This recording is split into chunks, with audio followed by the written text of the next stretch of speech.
Here you can see a group of students in the early 1950s going to school.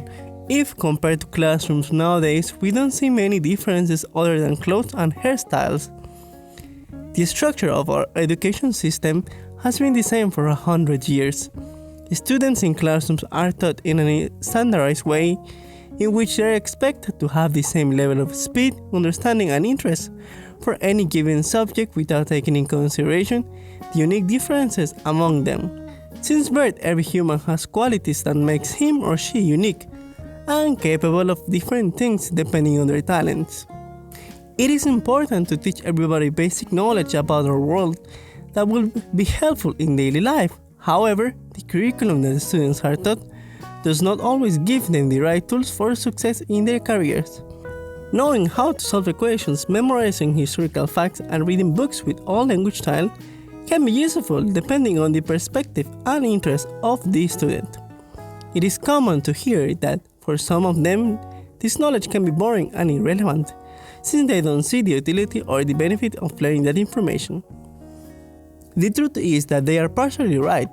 With our current education system, students tend to memorize and cram that knowledge that they don't believe is useful just before the test that proves that they have learned that information presented before. As a result, after the exam they forget almost everything since they just did it to earn a grade. This is a fundamental flaw of the system, and it is not the students' fault nor the teachers in some cases. There are times that teachers don't or won't find innovative ways to create an impact on the student that will result in a higher engagement with the subject. Another reason why a student lacks interest in learning a subject is due to the affinity with their core talents. Some people are no more interested in creative subjects than in math or science, and that is normal since we should encourage and nurture those talents instead of boring them over topics that won't benefit the student. One way in which we can change our education system is taking the example of Finland. The first point to mention about the Finnish education system is that there is no standardized testing. Children are not enrolled in school till they are 7 years old, and the school days are shorter than in America. Teachers are given more flexibility about the curriculum.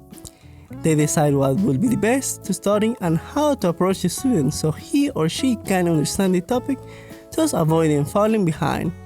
Also, teachers are required to have a master's degree, consequently being difficult to become a teacher, but the result is a high-trained professional with a well-paid job, motivated to nurture students. Another secret to the success of the education system in Finland is that there is no homework.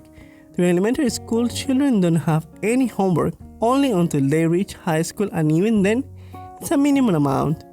In Finland, they prioritize the happiness and social interaction with friends and family, hence reducing homework to a minimum, to ensure that there is time for other activities.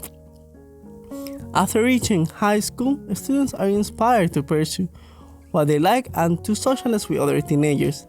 They do exams, but these are not made to compare schools or teachers. The results are not disclosed.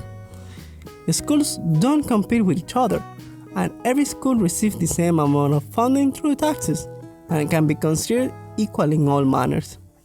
Finland is a country that has taken a different approach to make education efficient and get rid of obsolete tools, such as tests and homeworks.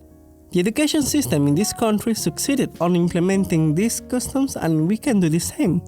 By giving freedom to the teachers to control the curriculum, they can give the students a different perspective on every subject and help them to learn without the pressure of exams and feel encouraged to learn while having a social life. As a result, Finland continues to rank high in third-party international studies such as the one realized by The Economist in 2019, in which the country ranked first in their Educating for the Future Index. It is also ranked number 2 in the world for the highest performing graduates according to the OECD. The Finnish education system is successful and have key points that can be used to improve our outdated educating system. Ensuring that our children receive the best education possible will help us to have a bright future as a society. If you enjoyed this video, please leave a like and comment what do you think about our education system and what things will you change to make it better. please share this video with friends and family so that it can have a bigger impact in our society.